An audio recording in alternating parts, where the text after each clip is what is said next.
Hi, it's Steve from PartSelect. Today we're going to show you how to change the snubber ring on your washer. And it's a really easy job. All you're going to need is a putty knife, a 5/16 and a 1/4 inch nut driver, a 3/8 socket and a ratchet, a small flat blade screwdriver, a pair of locking pliers, and a pair of slip joint pliers. Let me show you how we do it.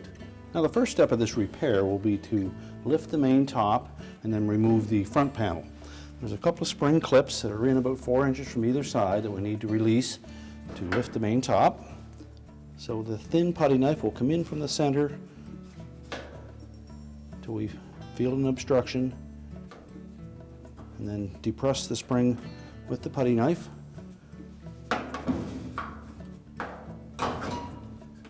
And carefully lift the top. And we'll want to position the washer so that we can either lean the main top against the wall or have somebody support it while we're doing the repair. Next, we're going to remove two 5/16 hex head screws that secure the top of the front panel to the cabinet. Now we'll tilt the front panel away at the top, and then we'll disengage a couple of hooks that are attached to the base frame, and then we can remove the front panel and set it aside. Now with the front panel removed, we now have access to the 4 springs in the front. Now to get at the one on the right hand side, we will need to remove the motor, so we'll begin with that. It's held in place with two 3/8 bolts that secure it to the base frame, and then we'll also need to remove the ground wire so that we can pull it out far enough and disconnect the main wire harness. Next, we're going to remove 3/8 bolt at the front, and then we're going to rotate that motor forward. If you can't get the motor forward enough to access that rear bolt, you may need to tilt the washer at this point and roll the drive belt off of the motor pulley. And we're just going to reach in behind and we're going to locate that 3/8 bolt. It's identical to the one on the front. Just pull that bolt out and set that aside. Now with the ground wire and the 2 bolts from the motor base frame removed, we can lift that motor up out of the base. And if you can't get it free of the drive belt, you will need to tilt the washer up enough that you can roll it off of the pulley. And we'll just pull that out far enough that we don't stretch the wire harness, and set it aside, and that will give us access to that spring on the right hand side. Now because there are some sharp edges in here and those springs have a little bit of tension on them, we will put some protective gloves on. Now when we go to remove these springs, you'll notice that there are 3 of them that are attached to the support legs of that tub support, and then there are 3 that are in between that hook to a hanger that hangs from that support. As we remove each spring, we will want to tilt that tub towards the spring to reduce some of the tension on it. And we'll take our locking pliers, just grasp the shaft of that spring, make sure you have a good grip on them, and then we're just going to stretch that spring enough to disconnect at the top,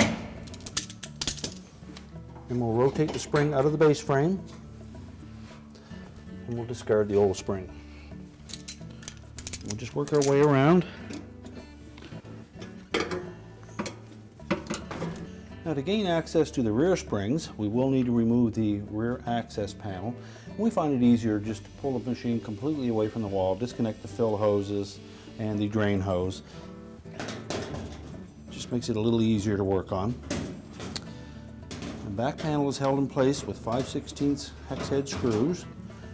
We're going to remove 3 across the top and the 2 on the ends, and then we'll just loosen the 3 on the bottom. We'll set that panel aside, and again we'll put our protective gloves on, and we're going to pull that tub towards the back, and then with our locking pliers we'll grasp that spring firmly, and then we'll lift it free of the hook. Tilt it out of the base frame.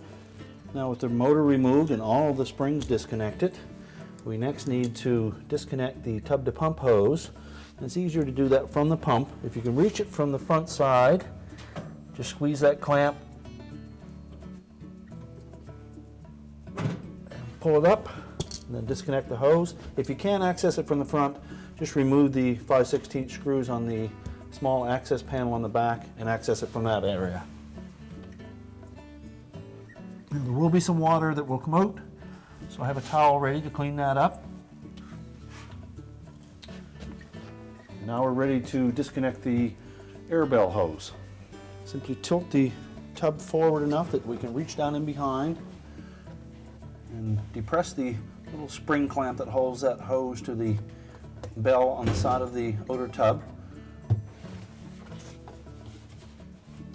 Now we can lift the whole tub assembly, and you may need 2 people to do this, but simply lift it straight up out of the base opening, being careful not to damage the pulley, and tilt it forward on the bottom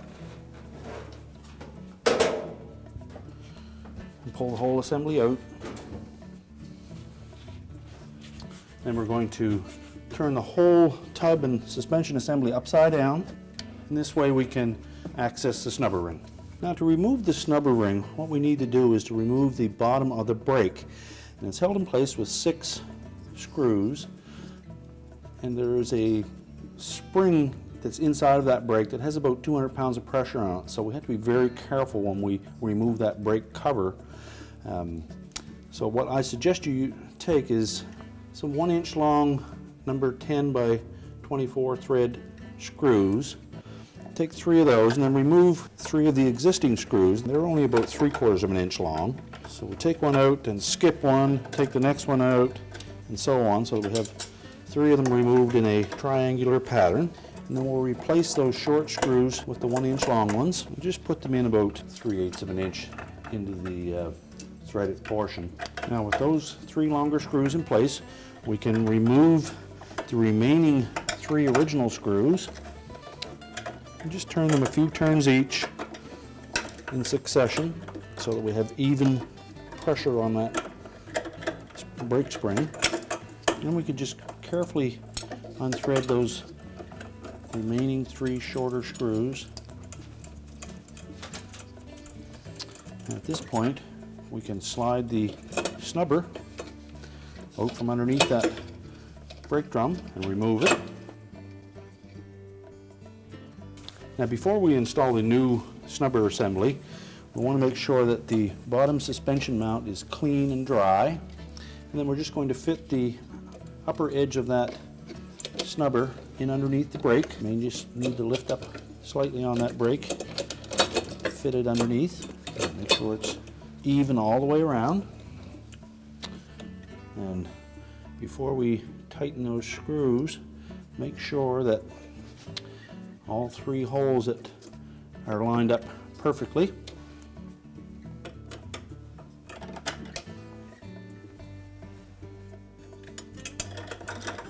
And alternately tighten each of the screws, making sure that the snubber is staying in place and that it's even all the way around, and then tighten the screws securely. We can now remove the longer ones and replace them with the originals. Now tighten the last 3 screws securely.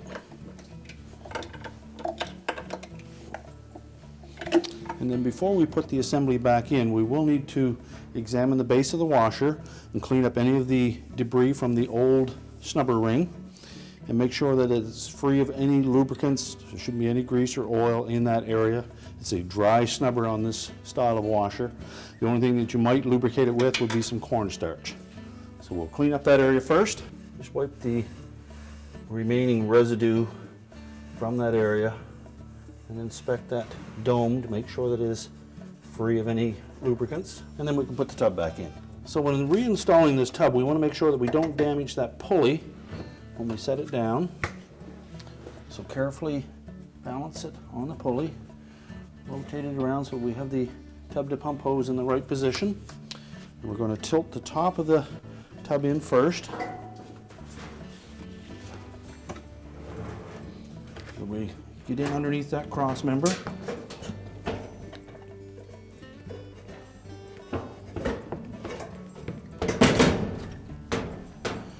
Carefully set it down into place. And we'll reinstall that air bell tube. Just squeeze the clamp, make sure it's fully inserted over the air bell.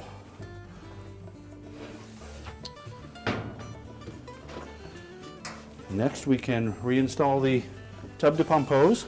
And again, if you can access it from the front, or you can also access it from the back. And next, we'll reinstall these suspension springs.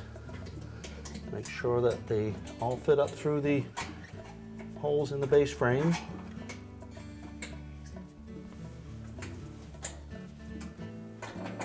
And use caution when reinstalling them that we don't overstretch the springs. So with our locking pliers,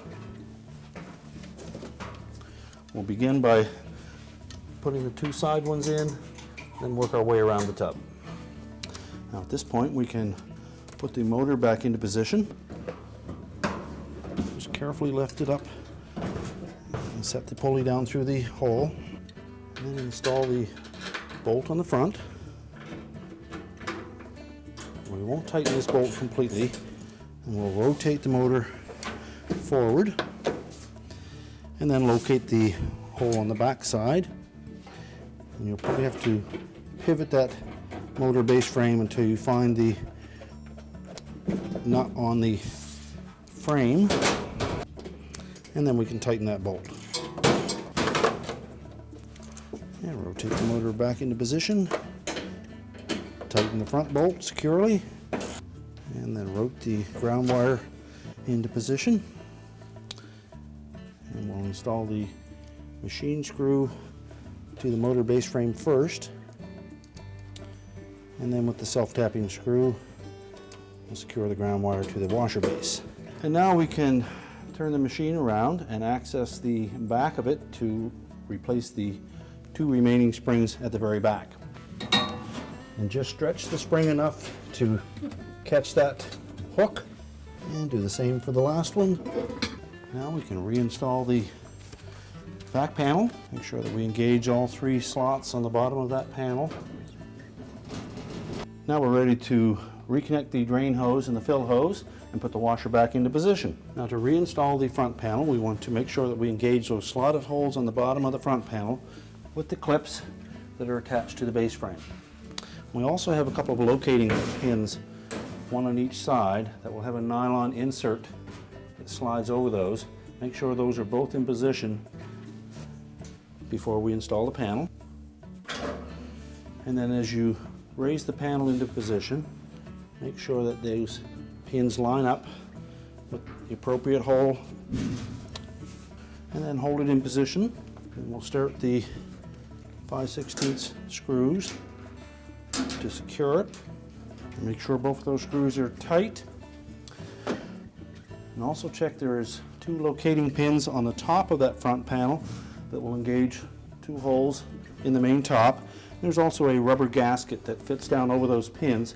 Make sure those are both in position. And carefully lower the main top. Line up those pins and then press the top into position so that the spring clips catch. We're ready to reconnect the power, and our repair is complete. I told you it was an easy job. Thanks for watching, and good luck with your repair.